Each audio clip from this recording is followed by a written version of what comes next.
Andrew Carnegie was born in Dunfermline, Scotland, in 1835, in a small cottage with stone walls and a thatched roof. His father, William, was a weaver, a man who worked at a loom in the front room of their home, his hands moving quickly across threads that became linen cloth. For generations, the Carnegie family had lived this way, making fabric by hand, selling it to merchants, living modestly but with a certain pride. William was known for his singing voice and his radical politics. He believed in the rights of working people, in education, in progress. He spoke often of a fairer world, one where a man's worth was not determined by the wealth of his ancestors. Andrew's mother, Margaret, was a different kind of force. Where William was idealistic and gentle, Margaret was practical and determined. She came from a family of shoemakers and small tradespeople, people who knew how to survive. She was the one who managed the household, who made sure there was food, who held the family together when times grew hard. And times were growing hard. The world was changing faster than anyone could predict. New machines were being built in England, steam-powered looms that could weave cloth faster than any human hand.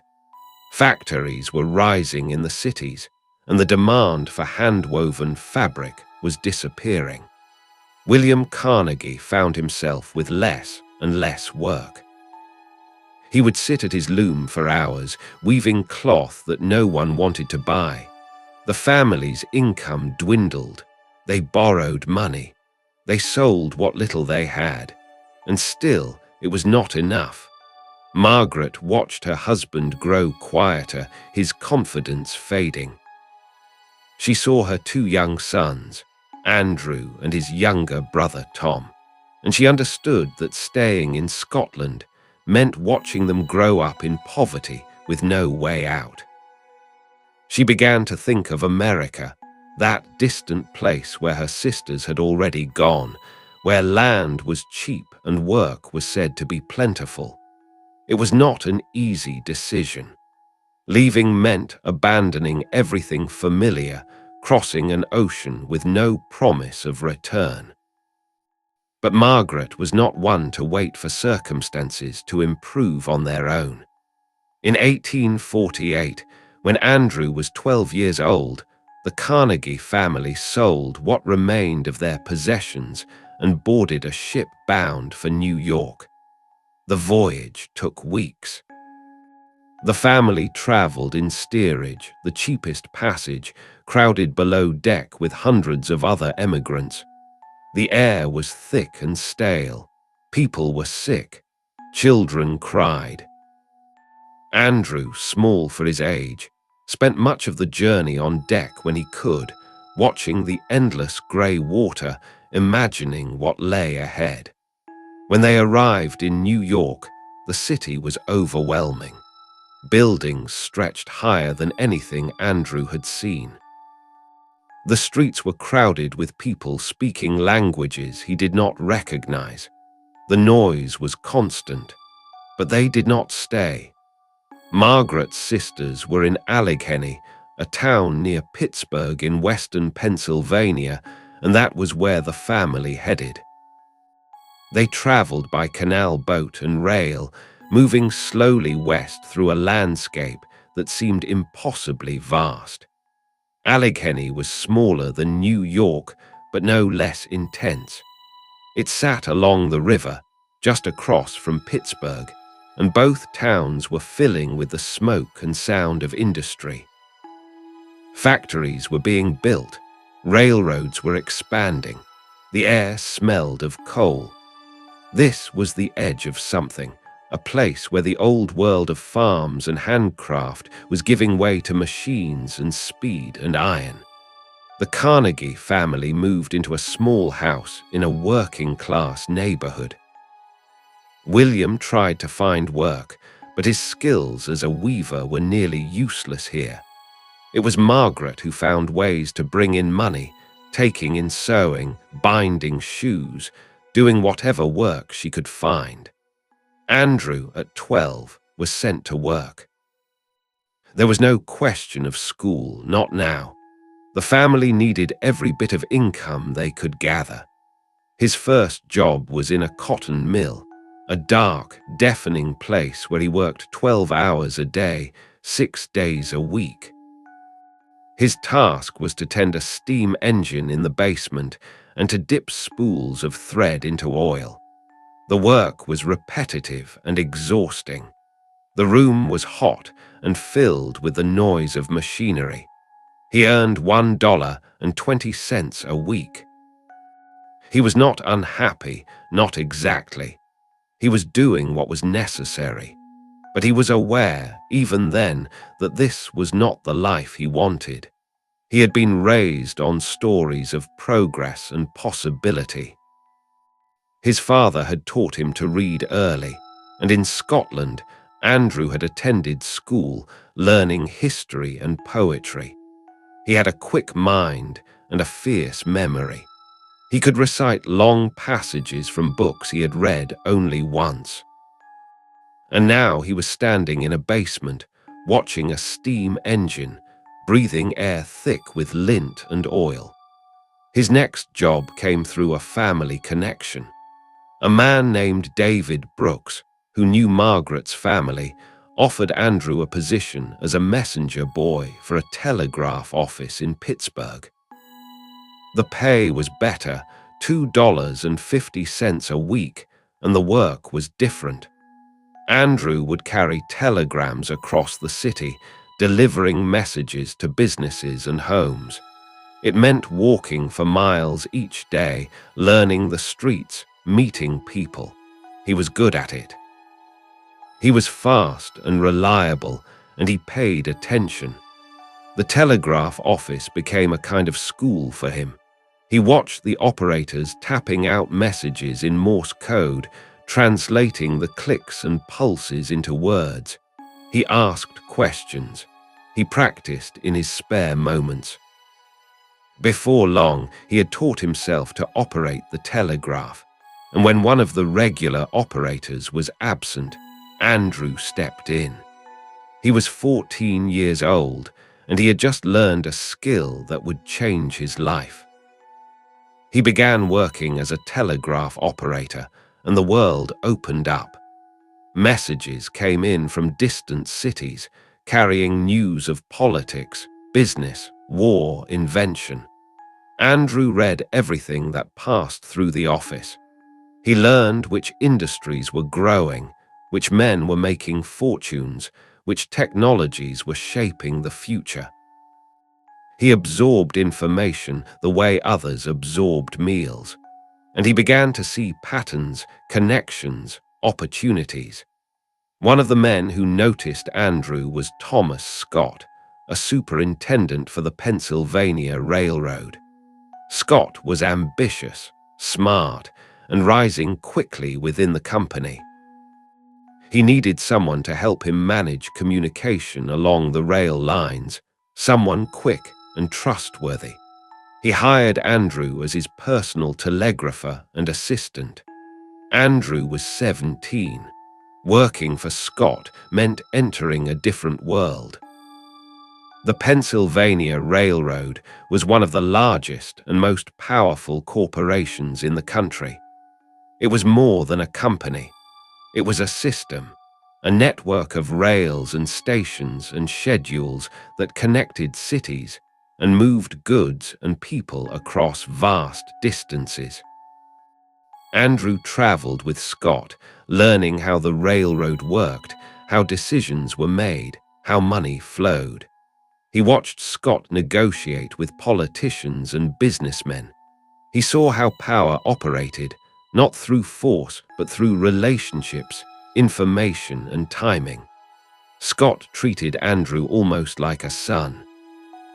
He gave him responsibilities, trusted him with decisions. When Scott was away, Andrew would make choices on his behalf, managing train schedules, handling emergencies.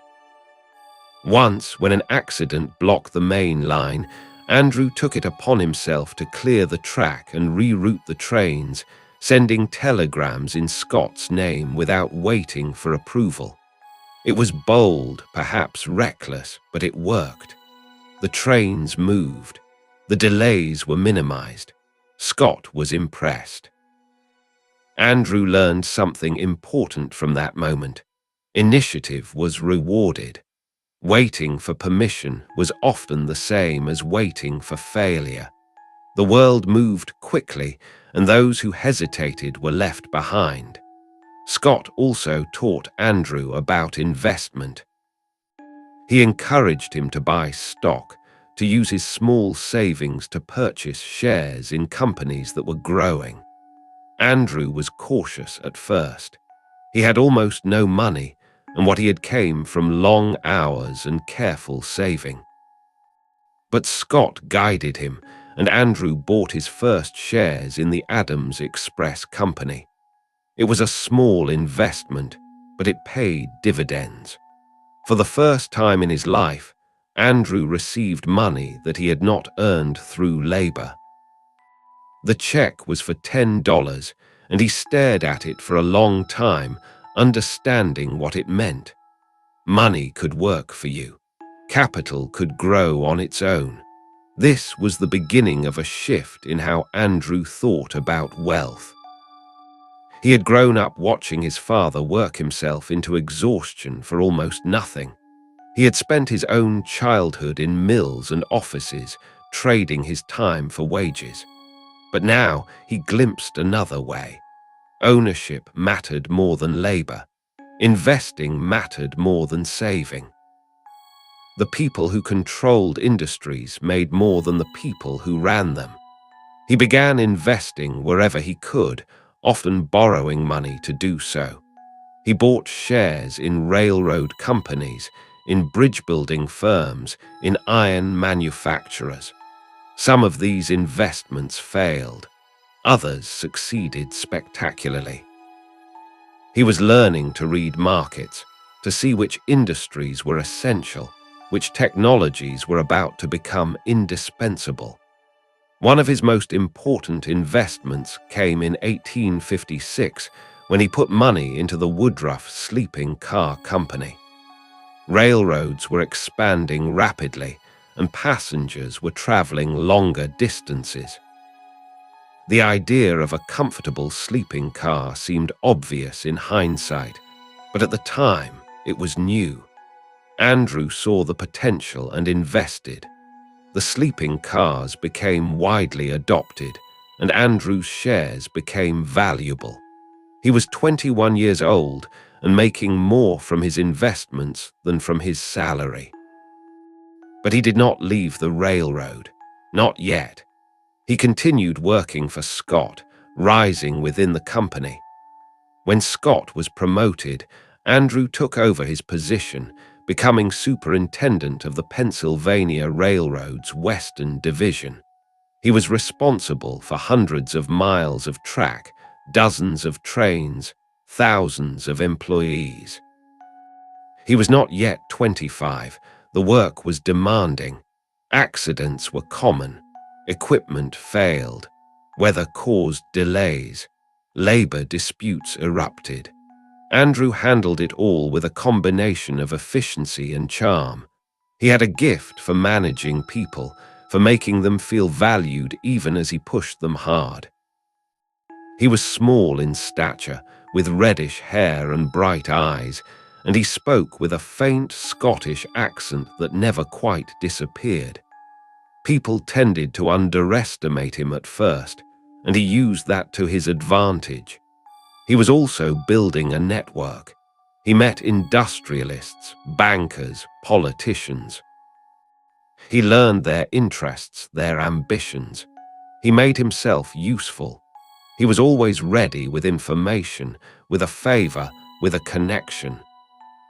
And slowly, carefully, he positioned himself not just as an employee of the railroad, but as someone who understood how industries fit together, how capital flowed, how empires were built.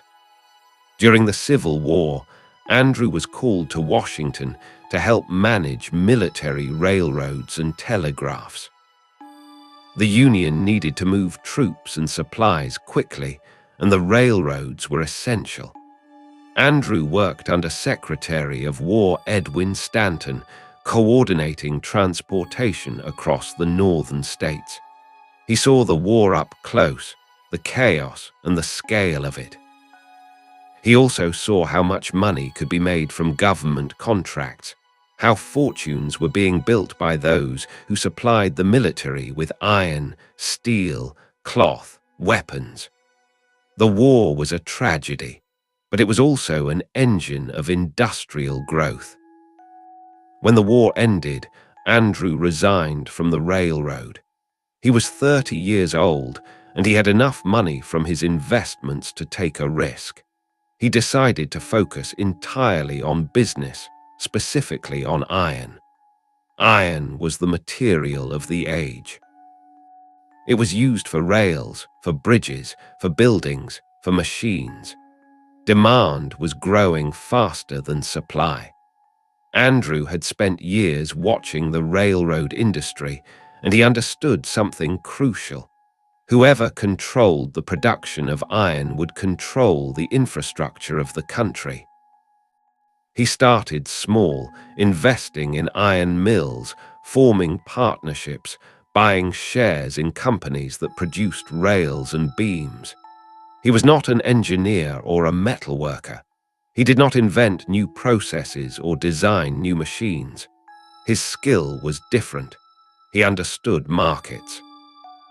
He knew how to raise capital, how to negotiate contracts, how to organize production for maximum efficiency. One of his key strategies was integration. Instead of relying on other companies for raw materials or transportation, Andrew bought the companies that supplied him. He acquired coal mines to fuel his furnaces. He bought ore fields to provide raw material. He invested in railroads and steamships to move goods. By controlling every step of the process, he reduced costs and increased profits.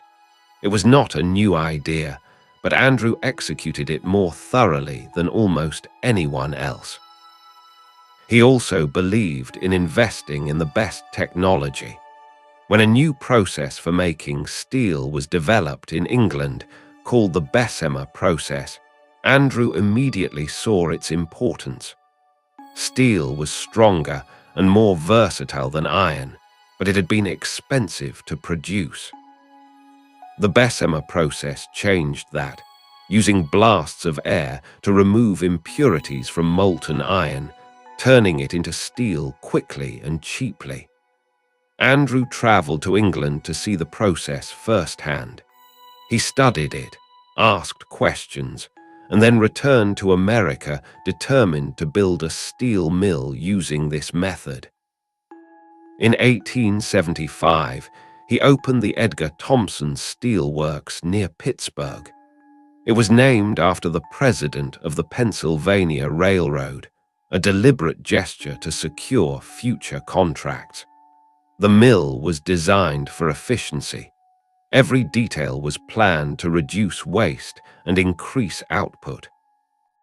Andrew hired the best managers, paid them well, and demanded results.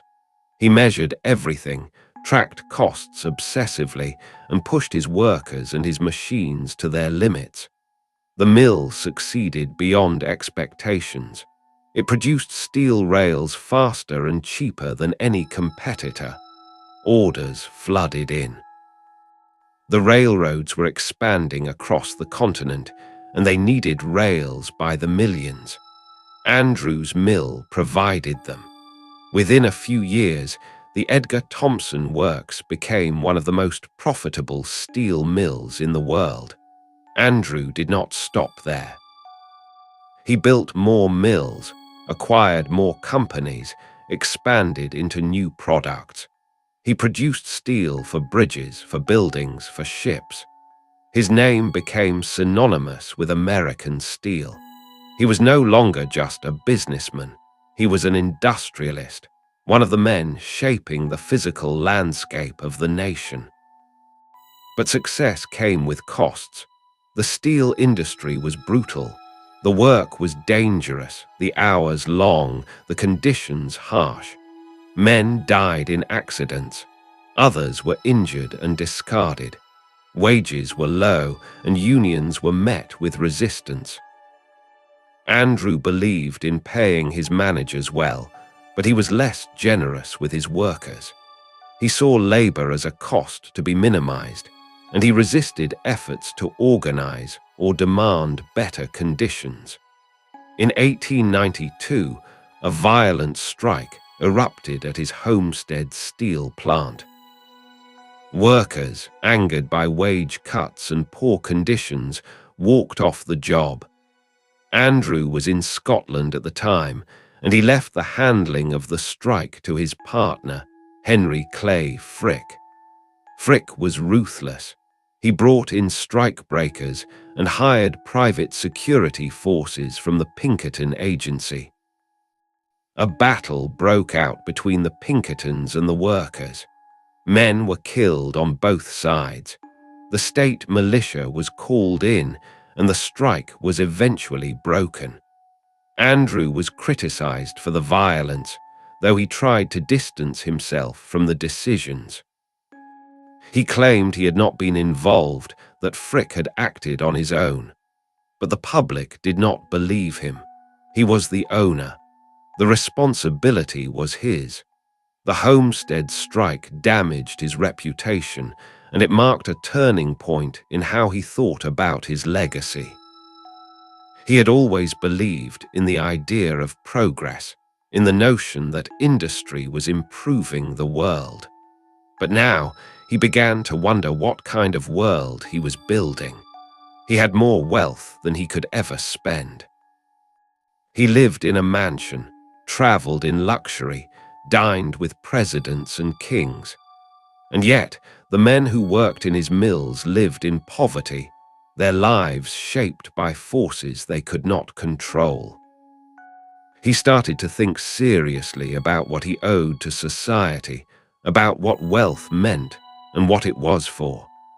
In 1889, he published an essay called The Gospel of Wealth. In it, he argued that the rich had a moral duty to use their fortunes for the public good. Wealth, he wrote, should not be hoarded or passed down to children in vast amounts. Instead, it should be distributed during the owner's lifetime to benefit society. The wealthy were trustees of their fortunes, responsible for using them wisely. It was a radical idea, especially coming from someone who had fought so hard against labor unions and resisted sharing profits with workers. But Andrew believed it. He began to give away his money, slowly at first, and then with increasing urgency. He focused on libraries, believing that access to knowledge was the key to opportunity. He funded the construction of thousands of public libraries across the United States and around the world, each one free and open to anyone who wanted to read. He also gave to universities, to scientific research, to institutions that promoted peace and education. He built Carnegie Hall in New York, a concert venue designed to bring music and culture to the public. He established the Carnegie Institute of Technology, which later became Carnegie Mellon University. He funded pensions for teachers and for workers in his mills who had been injured.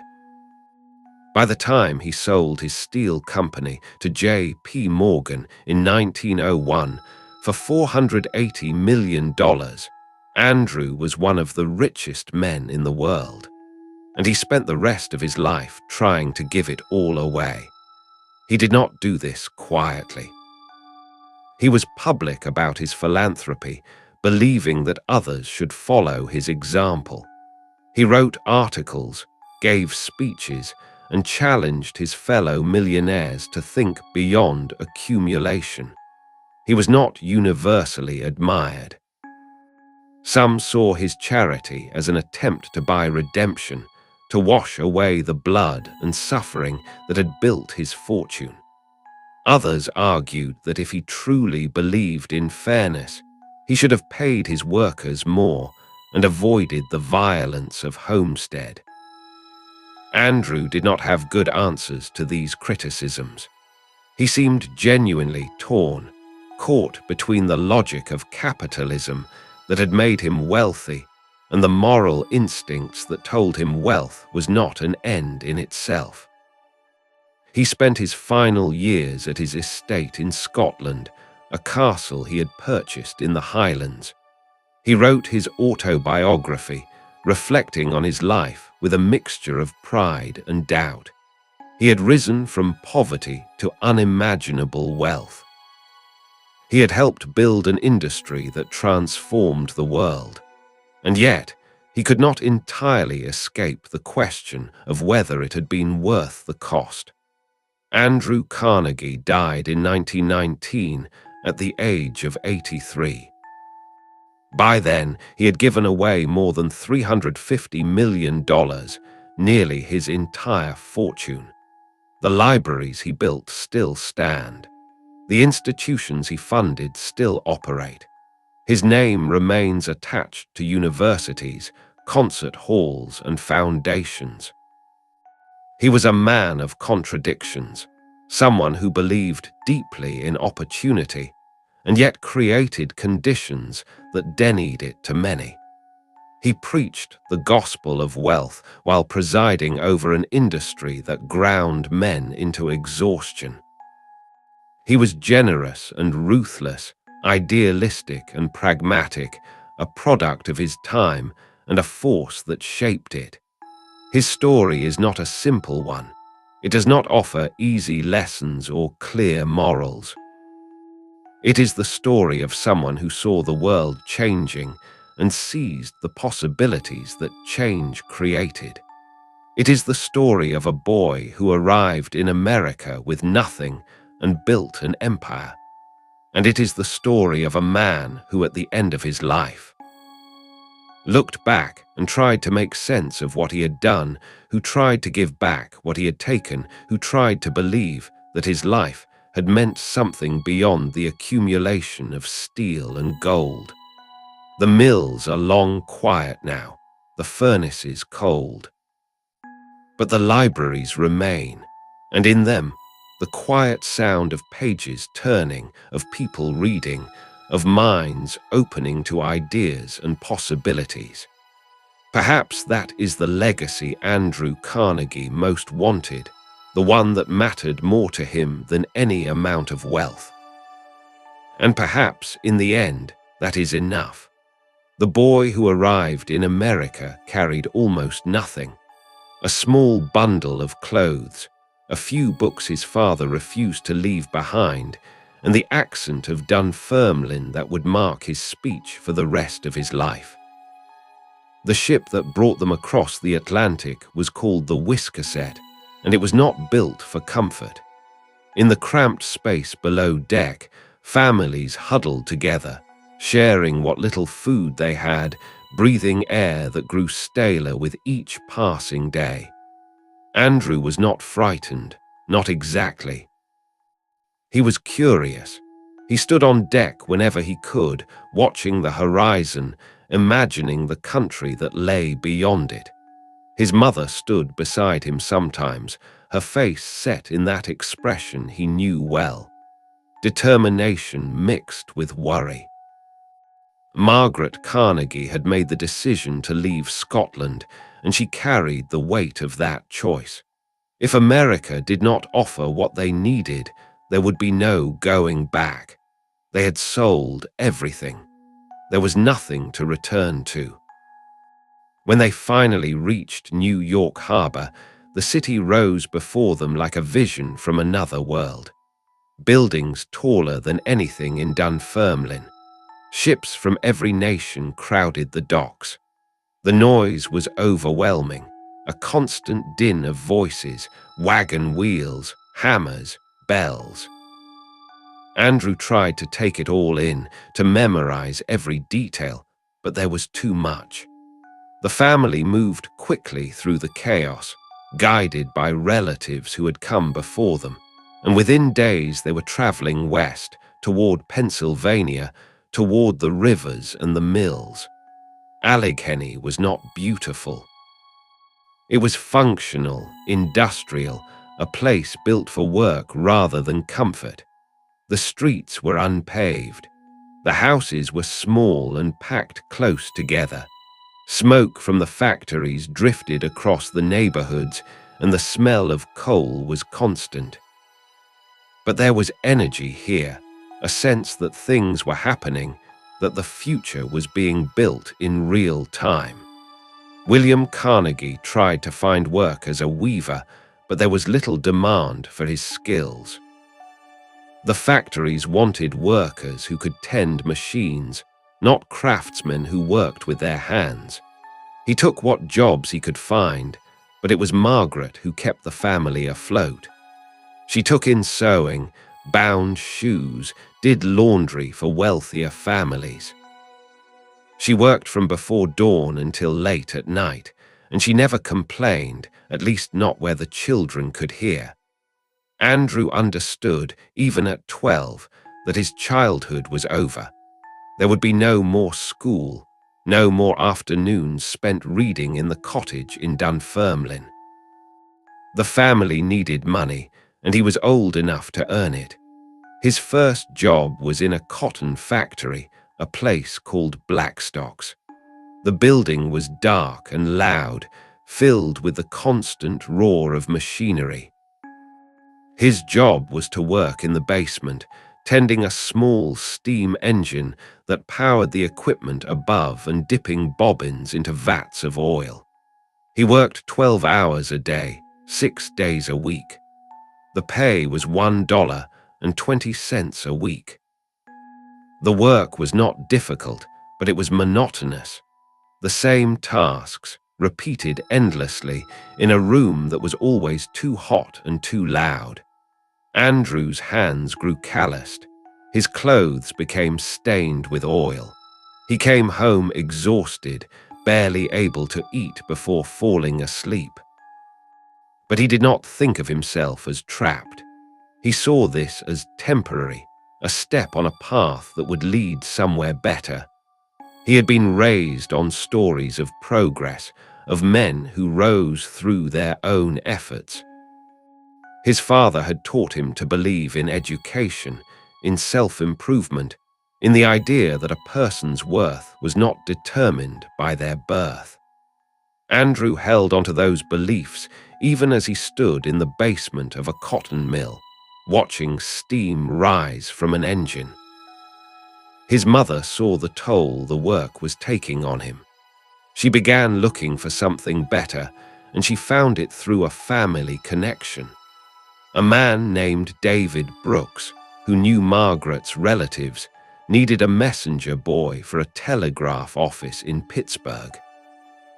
The pay was better, $2.50 a week, and the work would at least get Andrew out of the factory. Margaret arranged the job, and Andrew started the following week. The telegraph office was a revelation. It was a place where information moved at the speed of electricity, where messages from distant cities arrived in pulses of sound that operators translated into words. Andrew had never seen anything like it. He watched the operators work, their fingers tapping keys, their ears trained to the rhythm of the clicks. He asked questions. He studied the code. He practiced in his spare moments, tapping out letters on scraps of paper, memorizing the patterns. His job was simple. He would receive telegrams and deliver them across Pittsburgh, walking miles each day through streets he was just beginning to learn. He was fast and reliable, and he paid attention to everything. He noticed which businesses were thriving, which buildings were being constructed, which men received the most messages. He began to see the city not as a random collection of streets and buildings, but as a system, a network of relationships and transactions. Before long, he had taught himself to operate the telegraph. When one of the regular operators was absent or overwhelmed, Andrew would step in, tapping out messages with the same speed and accuracy as men twice his age. He was 14, and he had just learned a skill that was in high demand. The telegraph was becoming essential to business and government, and operators were needed everywhere. The office became a kind of classroom for him. He read every message that came through, absorbing information about markets, politics, inventions, wars. He learned which industries were growing, which companies were expanding, which men were making fortunes. He began to understand that information itself was valuable, that knowing something before others knew it could mean the difference between profit and loss. One of the men who noticed Andrew's ability was Thomas Scott, a superintendent for the Pennsylvania Railroad. Scott was in his 30s, ambitious and intelligent, rising quickly through the ranks of one of the most powerful corporations in the country. He needed someone to manage telegraphic communication along the rail lines, someone quick and trustworthy. He offered Andrew the job. Andrew was 17, and he accepted immediately. Working for Thomas Scott changed everything. The Pennsylvania Railroad was not just a company. It was an empire, a vast network of tracks and stations that connected cities and moved goods and people across hundreds of miles. It was also a school in power. Andrew watched how decisions were made, how negotiations were conducted, how problems were solved. Scott treated him almost like a protege, giving him responsibilities that would normally go to older, more experienced men. When Scott was away, Andrew would make decisions on his behalf, managing schedules, resolving conflicts, handling emergencies. Once, when an accident blocked the main line, Andrew took it upon himself to clear the wreckage and reroute the trains. He sent telegrams in Scott's name, directing crews and authorizing expenses without waiting for permission. It was a risk. If something had gone wrong, he could have been fired, possibly worse. But nothing went wrong. The trains moved. The delays were minimized. When Scott returned and learned what Andrew had done, he was impressed rather than angry. Andrew had learned something important. Initiative mattered more than caution. The world rewarded those who acted decisively. Scott also introduced Andrew to the idea of investment. He encouraged him to buy stock, to use his savings to purchase shares in growing companies. Andrew was hesitant at first.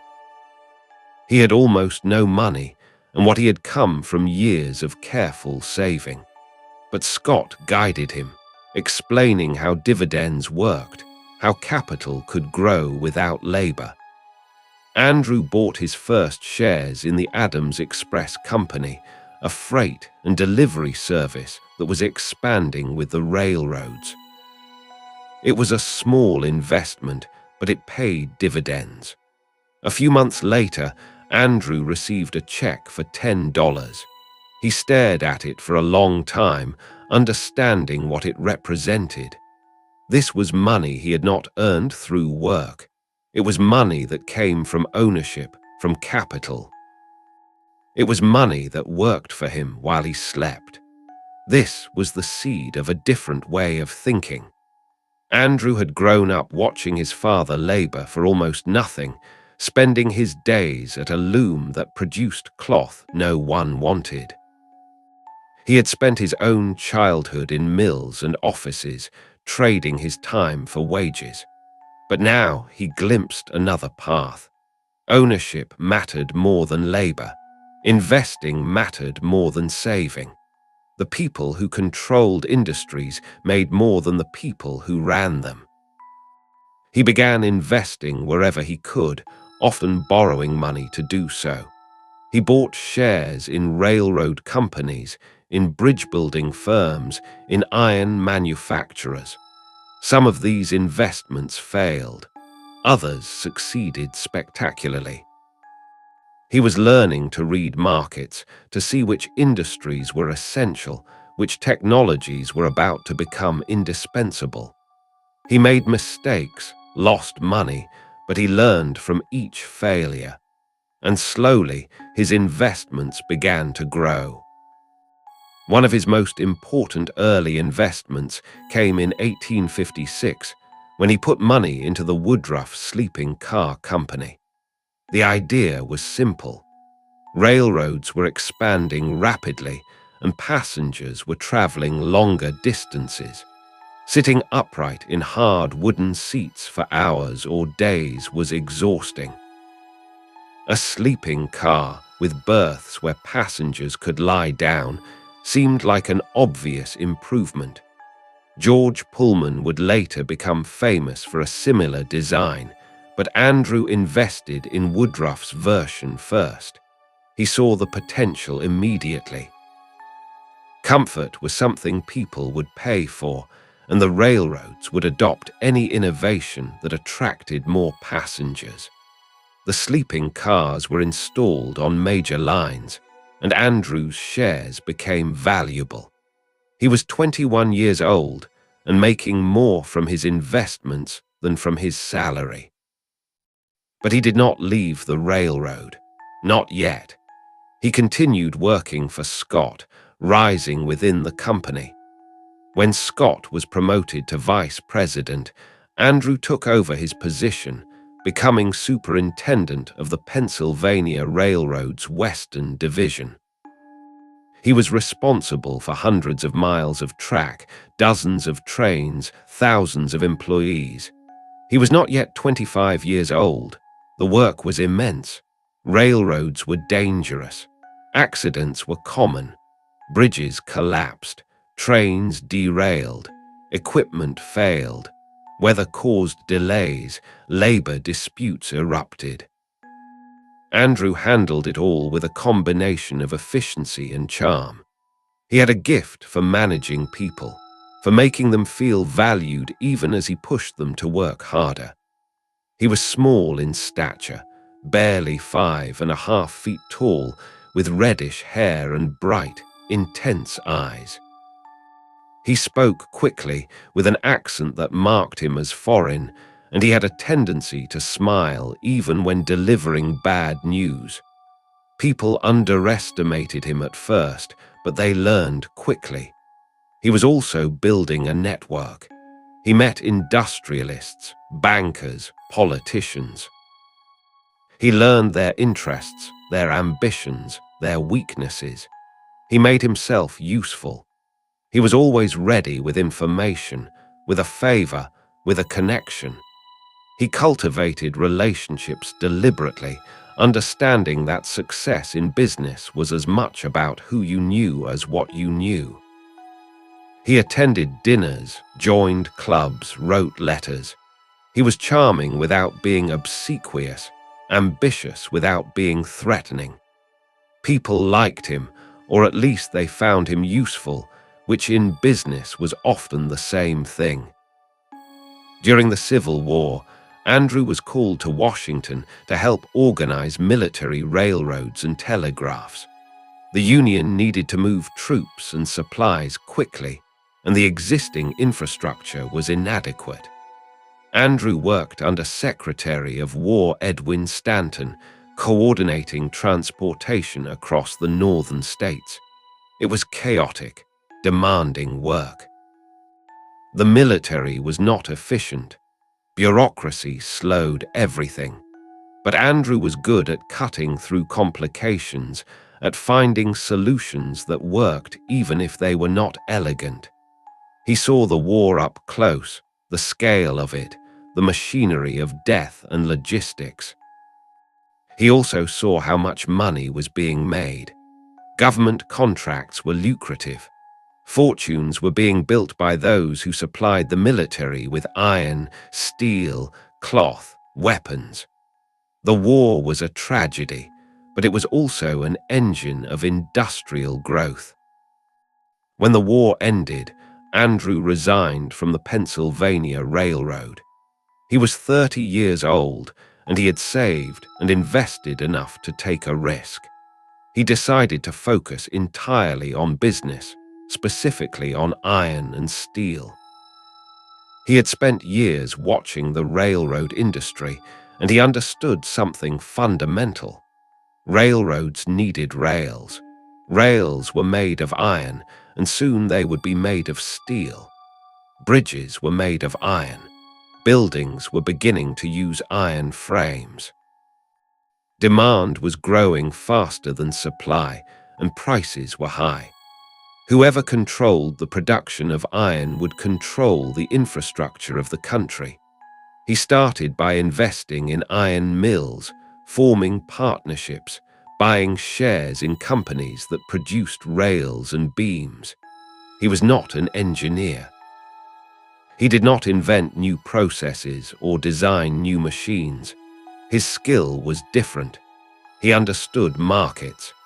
He knew how to raise capital, how to negotiate contracts, how to organize production for maximum efficiency. He also understood something that many of his competitors did not.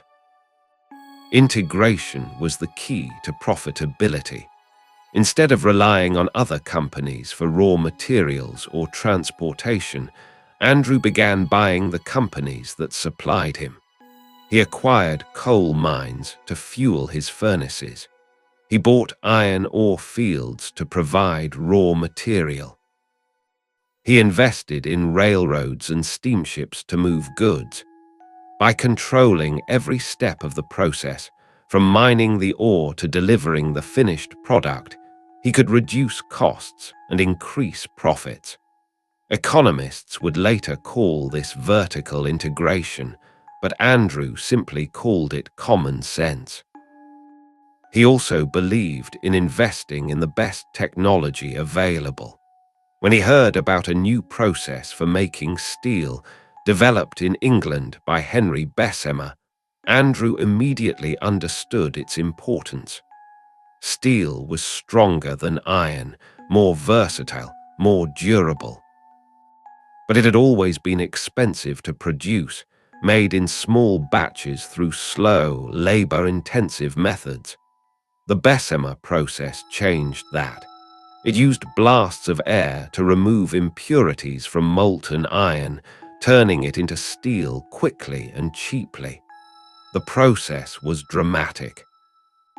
The furnace would roar, flames would shoot into the air, and within minutes, molten iron would become steel. Andrew traveled to England to see the Bessemer process firsthand. He toured steel mills, talked to engineers, studied the technology. He returned to America convinced that steel was the future and that whoever adopted the Bessemer process first would dominate the industry. In 1872, he decided to build a steel mill designed specifically around this new technology. He chose a site near Pittsburgh, along the Monongahela River, where coal and iron ore could be delivered easily. He hired the best engineers and managers he could find. He named the mill after J. Edgar Thomson, the president of the Pennsylvania Railroad, a deliberate gesture designed to secure future contracts. The Edgar Thomson Steel Works opened in 1875, and from the beginning, it was designed for one thing: efficiency. Every detail of the mill was planned to reduce waste and increase output. The layout was optimized so that materials moved smoothly from one stage of production to the next. Furnaces were built larger than standard. Equipment was state-of-the-art. Andrew measured everything. He tracked the cost of every ton of steel produced, every hour of labor, every pound of coal burned. He knew which shifts were most productive, which workers were most efficient, which processes could be improved. He pushed his managers relentlessly, rewarding those who found ways to cut costs and firing those who did not. He also pushed his workers. The mills operated around the clock, with shifts that lasted 12 hours, sometimes longer. The work was brutal. Men stood in front of furnaces that glowed white-hot, breathing air thick with smoke and metal dust. Accidents were common. Burns, broken bones, crushed limbs. If a worker was injured badly enough that he could not return to work, he was simply let go. There was always someone else willing to take his place. Andrew did not visit the mills often. He preferred to manage from a distance, reviewing reports, analyzing numbers. The human cost of production was something he acknowledged in theory, but rarely confronted in practice. The Edgar Thomson work succeeded beyond expectations. It produced steel rails faster and cheaper than any competitor. Orders flooded in. The railroads were expanding across the continent, laying thousands of miles of new track, and they needed rails by the millions. Andrew's mill provided them. Within a few years, the Edgar Thomson Works was one of the most profitable steel mills in the world, and Andrew Carnegie was becoming one of the richest men in America. But he did not stop there. He built more mills, acquired more companies, expanded into new products. He produced steel for bridges, for buildings, for ships, for machinery. He formed partnerships with other industrialists, bought out competitors, consolidated control. His company grew into an empire, employing thousands of workers, producing millions of tons of steel each year. His name became synonymous with American industry. He was also becoming a public figure. He wrote articles for magazines, essays on economics and politics. He gave speeches, hobnobbed with politicians and intellectuals. He traveled frequently, spending months each year in Europe, staying in luxury hotels, meeting with writers and philosophers. He cultivated an image of himself as more than just a businessman. He was a thinker, a man of ideas, someone who cared about culture and progress. In many ways, this was true. Andrew read voraciously. He loved literature, philosophy, history. He could quote Shakespeare and Robert Burns from memory. He genuinely believed in the power of education, in the idea that knowledge could transform lives.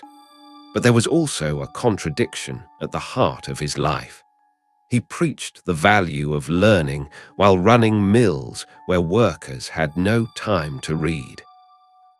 He spoke of progress while presiding over conditions that destroyed men's bodies and spirits. The contradiction came to a head in 1892 at his steel plant in Homestead, Pennsylvania.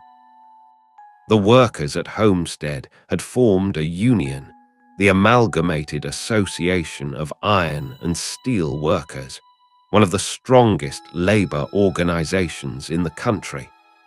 They had negotiated a contract with the company that set wages and working conditions. But when the contract came up for renewal, Andrew's partner, Henry Clay Frick, who managed day-to-day operations, proposed wage cuts. The union refused. Frick locked the workers out and announced that the plant would reopen with non-union labor. Andrew was in Scotland at the time, staying at his estate in the Highlands. He and Frick had discussed the situation before Andrew left. and Andrew had given Frick authority to handle it as he saw fit. What happened next became one of the most infamous events in American labor history. Frick built a fence around the plant, topped with barbed wire. He hired 300 guards from the Pinkerton Detective Agency, a private security force known for breaking strikes. The Pinkertons arrived by barge in the early morning of July 6, 1892. The workers were waiting for them. Thousands of men, women, and children lined the riverbank. When the Pinkertons tried to land, someone fired a shot. It was never clear who fired first. But within moments, gunfire erupted from both sides. The battle lasted all day. Men on both sides were killed. Others were wounded. The Pinkertons, outnumbered and trapped on the barges, eventually surrendered. The workers forced them to run a gauntlet, beating them as they fled. The state militia was called in, and the plant was occupied. The strike was eventually broken, the union destroyed, and non-union workers were brought in to replace those who had been locked out. Andrew was thousands of miles away when it happened, but the public blamed him. He was the owner. He was the one who had built an empire on the labor of men who now lay dead. He tried to distance himself from the violence, claiming he had not been involved in the decisions, that Frick had acted independently. But no one believed him. He owned the company. The responsibility was his. The Homestead strike damaged Andrew's reputation in ways that never fully healed. He had always presented himself as a friend of the working man, someone who had risen from poverty himself and understood the struggles of ordinary people. But the events at Homestead revealed the limits of that sympathy. He was willing to fight unions, to cut wages, to use force to maintain control. His workers were a cost to be managed, not partners in the enterprise. The strike also seemed to mark a turning point in how Andrew thought about his life and his legacy. He was in his late 50s, one of the richest men in the world, and he had more money than he could ever spend. But what did it mean? What had he built? A fortune, yes, an empire, but at what cost? He began to think more seriously about philanthropy, about what he owed to society, about what wealth was for. In 1889, a few years before Homestead, he had published an essay called The Gospel of Wealth. In it, he argued that the rich had a moral duty to use their fortunes for the public good. Wealth, he wrote, should not be hoarded or passed down to children in vast amounts. Instead, it should be distributed during the owner's lifetime to benefit society. The wealthy were trustees of their fortunes, responsible for using them wisely to improve the world. It was a radical idea, especially coming from someone who had fought so hard against sharing profits with his workers. But Andrew believed it. He began to give away his money, slowly at first, and then with increasing urgency. He focused on libraries, believing that access to books and knowledge was the key to opportunity. He had grown up poor, but he had been able to educate himself through reading, and he wanted to provide that same opportunity to others. He began funding the construction of public libraries across the United States and eventually around the world. The formula was simple. A community would request a library, and if they could provide a site and promise to maintain the building, Andrew would pay for the construction. The libraries were built in a distinctive style, usually classical or neoclassical, with grand entrances and reading rooms filled with light. Above the doors of many of them were inscribed the words, "Free to the people." By the time he was finished, Andrew had funded the construction of more than 2,000 libraries. They were built in small towns and large cities, in America, Britain, Canada, Australia, New Zealand. Some were modest, single-room buildings. Others were grand, multi-story structures. But all of them were free and open to anyone who wanted to read.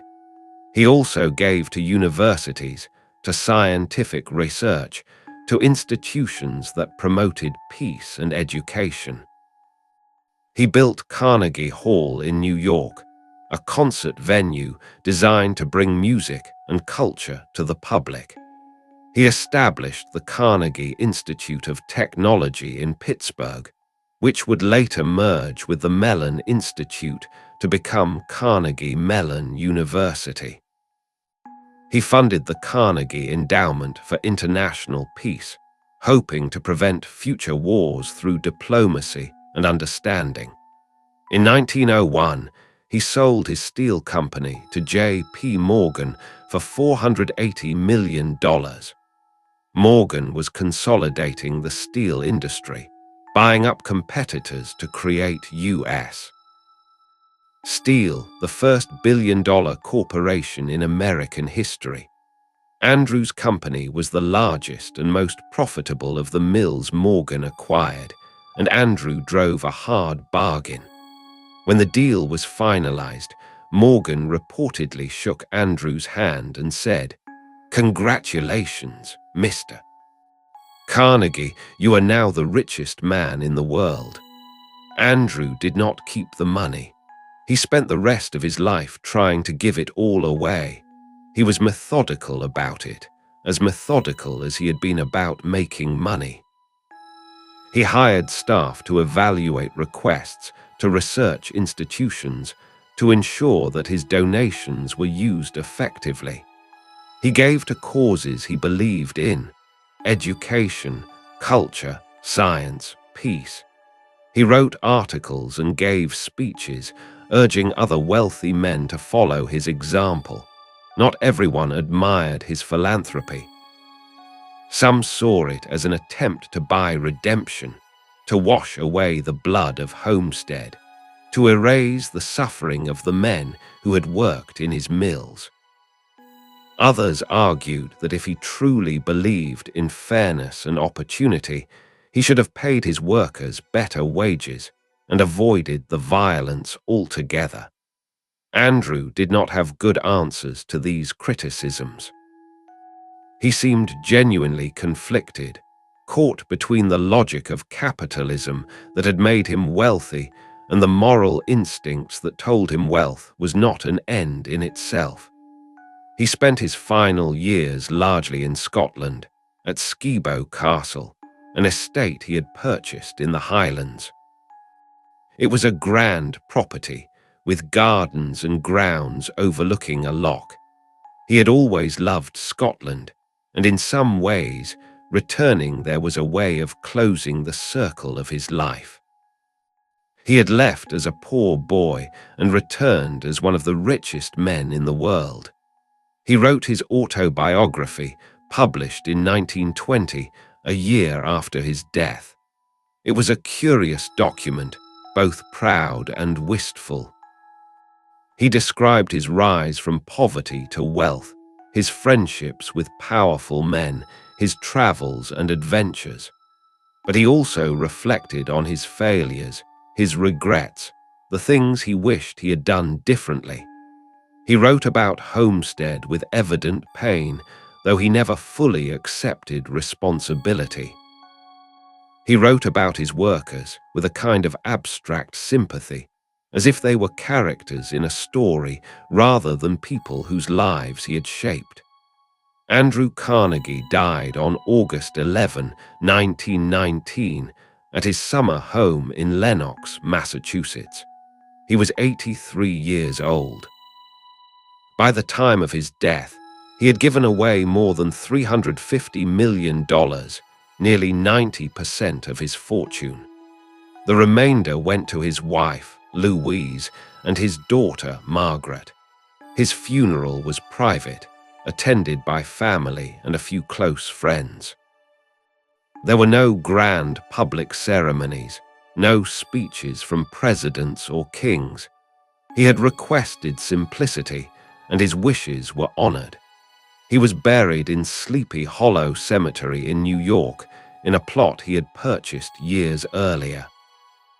The grave marker was simple, just a stone with his name and the dates of his birth and death. The world he left behind was one he had helped to shape. The steel industry he had built continued to dominate American manufacturing for decades. The libraries he had funded remained centers of learning and community. The institutions he had endowed continued their work in education, science, and peace. His name was attached to universities, concert halls, foundations, museums. But his legacy was complicated. He was admired and criticized, celebrated and condemned. To some, he was a hero, a self-made man who used his wealth to benefit society. To others, he was a hypocrite, a man who built a fortune on the backs of workers he exploited and then tried to buy forgiveness with philanthropy. The truth, as it often is, was more complex than either extreme. Andrew Carnegie was a man of his time, shaped by the values and assumptions of the industrial age. He believed in progress, in competition, in the idea that those who succeeded in business deserved their wealth. But he also believed in responsibility, in the idea that wealth carried obligations, that those who had much should give much. He was not a saint, but he was not a villain either. He was a human being, ambitious and flawed, driven and conflicted. He made choices that enriched him and choices that harmed others. He built industries and broke unions. He funded libraries and fought strikes. He believed in opportunity and denied it. He preached generosity and practiced ruthlessness. In the end, what remains is not a simple story of good or evil, but a complex portrait of a man who lived through a time of extraordinary change and who helped to create that change. The America that Andrew Carnegie left behind was vastly different from the one he had entered as a boy. It was wealthier, more powerful, more industrialized. It was also more unequal, more divided, more brutal in its treatment of workers. Whether that transformation was worth the cost is a question each person must answer for themselves. Andrew Carnegie believed it was. He believed that progress required sacrifice, that the building of a new world could not happen without pain. He believed that his fortune, however it was made, could be used to create opportunities for others, to spread knowledge, to build institutions that would outlast him. The libraries stand as monuments to that belief. In small towns across America and around the world, there are still buildings with Carnegie's name on them. Buildings where people can walk in freely and read, where knowledge is available to anyone who seeks it. For Andrew, those buildings represented something essential. The idea that anyone, no matter how poor or humble their origins, could educate themselves, improve their circumstances, rise. It was the idea that had sustained him as a boy working in a cotton mill, the idea that had driven him to learn telegraphy, to invest, to build, to create. It was the idea that had brought him from Dunfermline to Pittsburgh, from poverty to wealth, from obscurity to fame. And it was the idea he tried to pass on through his writings, his philanthropy, his libraries. Whether he succeeded in that mission is hard to say. The world he helped create was full of contradictions, just as he was. But the libraries remain, and in them the quiet sound of pages turning, of people reading, of minds opening to ideas and possibilities. Perhaps that is the legacy Andrew Carnegie most wanted, the one that mattered more to him than any amount of wealth or power. And perhaps, in the end, that is enough. The last years of Andrew Carnegie's life were quieter than the decades that had come before. He had sold his steel empire. He had given away most of his fortune. What remained was time, and he spent it largely away from the noise and smoke of Pittsburgh in places that offered calm and reflection. Skibo Castle, his estate in the Scottish Highlands, became his primary residence. It was a sprawling property, rebuilt and expanded to his specifications, with turrets and towers and vast windows overlooking the grounds. There were gardens, a golf course, a private loch stocked with fish. Guests came and went, writers and politicians and intellectuals, drawn by Andrew's hospitality and his conversation. He loved to talk, to debate, to share ideas. He would hold court at dinner, telling stories of his early days in Pittsburgh, his encounters with famous men, his travels around the world. But there were also long stretches of solitude. He would walk the grounds, read in the library, write letters. He was working on his autobiography, trying to make sense of the life he had lived, to shape it into a narrative that felt coherent and meaningful. It was not easy. There were parts of his story that did not fit neatly into the tale of progress and opportunity he wanted to tell. Homestead was one of those parts, a dark chapter that he could not quite reconcile with the image of himself as a benefactor and a friend of the working man. He tried to explain it, to justify it, but his words sounded hollow even to him. He had not been there. He had left the decisions to Frick, but he had known what Frick was likely to do, and he had allowed it. The violence, the deaths, the broken union, the suffering of the workers and their families, all of that had happened on his watch, under his authority. He could not escape it, no matter how many libraries he built. His wife, Louise, was a steadying presence.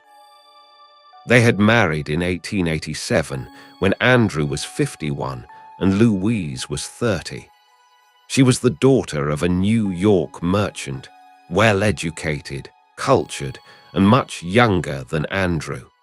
Their courtship had been long and uncertain. Andrew had been focused on business for so many years that marriage had seemed like a distraction. But Louise had been patient, and eventually Andrew had realized that he did not want to spend the rest of his life alone.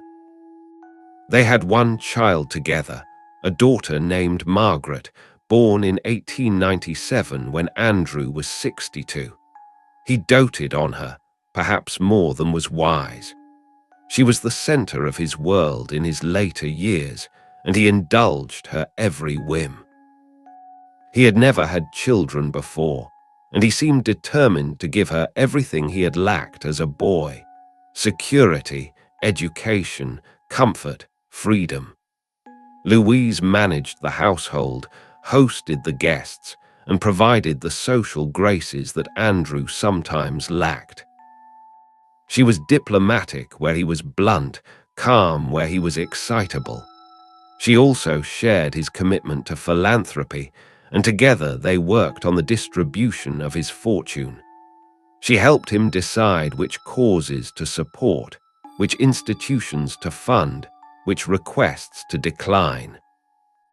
It was a partnership, and it mattered to him. The world around them was changing rapidly. The early years of the 20th century brought new technologies, new conflicts, new ideas. The automobile was becoming common. The airplane had been invented. Cities were growing larger and more crowded. Labor movements were gaining strength. Socialism and communism were being debated in universities and union halls.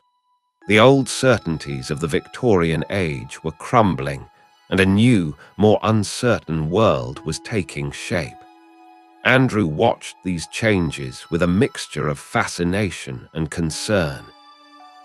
He had spent his life believing in progress, in the idea that humanity was moving steadily toward something better. But the evidence was not always reassuring. The First World War, which began in 1914, shattered many of those optimistic assumptions. Andrew had always believed that war was becoming obsolete, that rational nations would find ways to resolve their disputes without violence. He had funded peace organizations, endowed institutions dedicated to international understanding, written essays on the futility of conflict. And then Europe tore itself apart. Millions of young men were sent to die in trenches, killed by machine guns and poison gas and artillery. Entire nations mobilized for total war. The scale of the destruction was unimaginable. Andrew was horrified. He had believed in the power of reason, in the possibility of peace, and now the world seemed to be proving him wrong. He wrote letters, gave interviews, urged restraint and negotiation. But his voice was just one among many, and it carried little weight. The war continued, grinding on year after year, consuming lives and resources at a pace that seemed almost incomprehensible. Andrew's health began to decline. He had always been energetic, almost restless, but now he tired easily. He suffered from bronchitis and other respiratory ailments, likely the result of years spent breathing the polluted air of Pittsburgh's mills, though he never acknowledged the connection. He withdrew more and more into private life. He still gave money away, still supported libraries and universities and peace organizations, but he was less active in public affairs. He spent time with his family, read, reflected on the past. He was becoming an old man, and he knew it. The war ended in November 1918, and Andrew did not live to see much of the peace that followed. He died the following August, on a warm summer day in Massachusetts. His last months had been difficult. He was frail, often bedridden, struggling with infections and weakness. But he remained alert, still interested in the world, still reading newspapers and books, still writing letters. Louise and Margaret were with him at the end. He died quietly, without drama, slipping away in the afternoon. He was 83 years old. The news of his death was reported in newspapers around the world. Obituaries described him as one of the great industrialists of the age, a man who had built an empire and then given it away. They recounted his rise from poverty, his success in business, his philanthropy. Some praised him without reservation. Others offered more measured assessments, noting both his achievements and his failures, his generosity and his ruthlessness. The funeral was small, as he had requested. There were no grand public ceremonies, no eulogies from presidents or kings. He was buried in Sleepy Hollow Cemetery in New York, in a simple grave marked with a plain stone. It was an understated end for a man who had lived such a large and complicated life. In the years that followed, his legacy continued to unfold. The libraries he had built remained centers of learning and community, offering free access to books and knowledge to millions of people. The institutions he had funded continued their work in education, science, and peace. Carnegie Hall hosted concerts and performances. Carnegie Mellon University trained engineers and scientists. The Carnegie Endowment for International Peace promoted diplomacy and understanding. But the steel industry he had helped to build also continued, and it was not always a force for good.